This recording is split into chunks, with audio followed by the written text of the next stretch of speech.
Do you know what I'm noticing more and more every single day? People are getting worse and worse at keeping the same energy when it comes to their criticisms of certain things. It's almost as if personal bias is clouding a lot of people's judgment. That's why I'm here to deliver yet another dose of reality. Let's discuss. I watch so you don't have to. All I'm offering is the truth, nothing more. So the other day I was scrolling through Twitter, which in itself is a really bad idea. But what can I say? I enjoy calling out hypocrisy when I see it, and there is a lot of hypocrisy all over that platform. But there was this post from the account Culture Crave that featured the highest grossing DC films ever. And for some ridiculous reason, they chose to include 11 films on this list, instead of the standard 10 films that we usually get in most instances. Now, some may look at that and not think twice about it, but me being who I am, and seeing the things that I've seen, I'm always looking for the angle. Wait a minute. Hang on a second. And when Superman 2025 is the 11th movie on that list, behind the likes of Joss Whedon's Justice League, by the way, it very much comes off like desperation to me. And you may think that I'm just being paranoid, but I'm simply asking you all to just use your brain. Think about this. Superman 2025 is the only movie that I could remember recently where we got a day-by-day box office update from certain social media accounts. Not even Marvel movies at their peak got that kind of treatment. So I have to ask the question, why? Is it possible that certain accounts were trying to portray this movie as more of a success than it actually was? I think that is entirely possible. That makes sense. What's funny is that it sits behind certain movies, namely, again, the Justice League, a movie that was considered a franchise-killing flop, yet Superman is still being portrayed as a success. The math just isn't mathing for me, and I just want to point out that I've still yet to call Superman a full-blown flop, even though that's what some of you hear when I ask questions that you do not like the answers to. Regardless of everything, I do think that it's safe to say that this movie underperformed given the hype around it. But who knows what the actual budget of this movie is at this point, since we hear a different number from a different source almost every single day. And that's part of it too. Keeping people guessing, not giving out the full story, and propping this movie up as much as humanly possible. Something very familiar about all this. When people start making top 11 lists just so they can include James Gunn's Superman, that's a telltale sign to me that things are not as great as some people say. Now, to be clear, I thought that Superman would get a sequel regardless of the box office numbers for a couple of reasons. For one, James Gunn is the CEO, so he can pretty much do whatever he wants, which is probably why we're getting a second season of Creature Commandos, something that absolutely nobody asked for. But also, I knew that they would try to manipulate the perception of this movie and this new universe to make it look like there was more of a demand for a sequel than there actually is. And to be fair, this is not just a DC thing.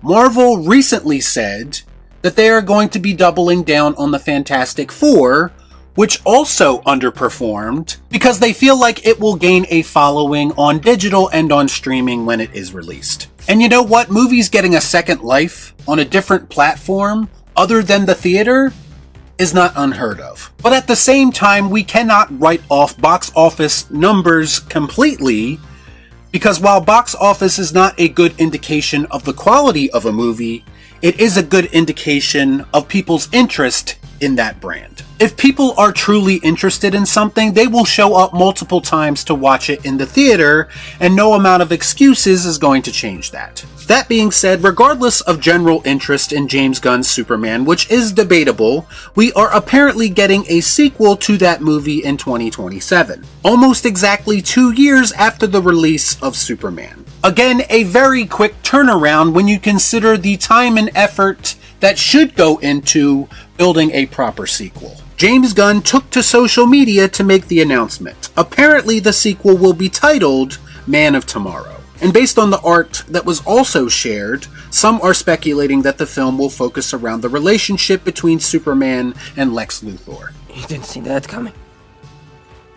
So a couple of quick takeaways. I do not remember this movie being on James Gunn's original Gods and Monsters slate. Listen, I get it, sometimes inspiration hits you and things just don't go as planned. But let's be real, if it was anyone else deviating from the slate like this, they would be calling that person, the studio, and DC as a whole incompetent for once again not sticking to a plan. Because it also calls into question just how rock solid of a plan they had to begin with. And that's what I mean about people not being able to keep the same energy with their criticisms. Also, I feel like James Gunn said fairly recently that the follow-up to Superman wouldn't exactly be a direct sequel to that film, as it will be a part of his newly created Superman saga, I guess. Now, to be fair, that could end up still being true once we actually get to see the final product. But when you call the movie Man of Tomorrow, that would imply that it is very much a direct sequel. It's true. And I don't have a problem with the name of the film at all. I actually quite like it. I just wish we had a different writer and director bringing this movie to life. Also, I have always wanted to see Lex Luthor's power suit in live action.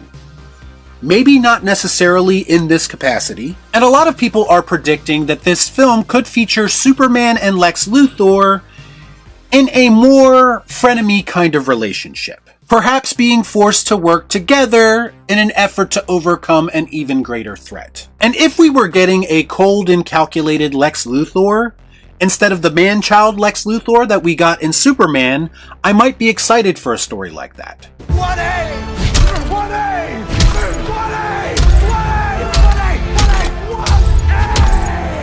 Also, again, I have confidence that David could be a great Superman if he was left in the right hands. When it comes right down to it, you can come up with a great concept for a story, but at the end of the day, the execution of that concept is all that really matters. And I just don't have a lot of faith in James Gunn's abilities as a filmmaker to pull this off in a satisfying way. Plus, I do think there is a risk of some audience members having a little bit of Lex Luthor fatigue. Now, I don't personally have a problem with him always being in the mix in some capacity, because I feel like he is the type of character where he should be involved to an extent. But I do think that there are fans and audience members out there who are probably hungry for Superman villains that we haven't seen yet. So hopefully for those people, James Gunn can deliver something beyond Lex Luthor as a mustache-twirling villain playing Battleship.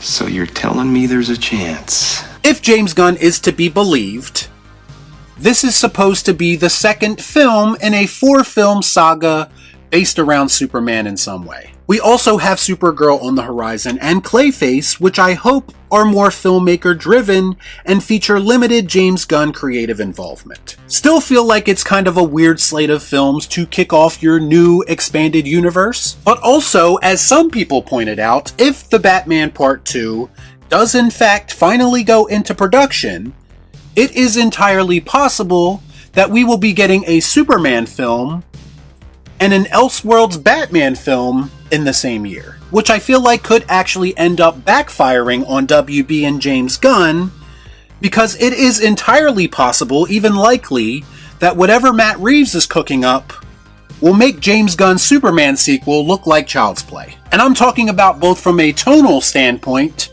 as well as a quality standpoint. Perhaps The Batman Part 2 will showcase to people what we could have had with DC on film if they embraced Elseworlds tales or even the Matt Reeves verse like I suggested they should. Y'all be cool. Right on.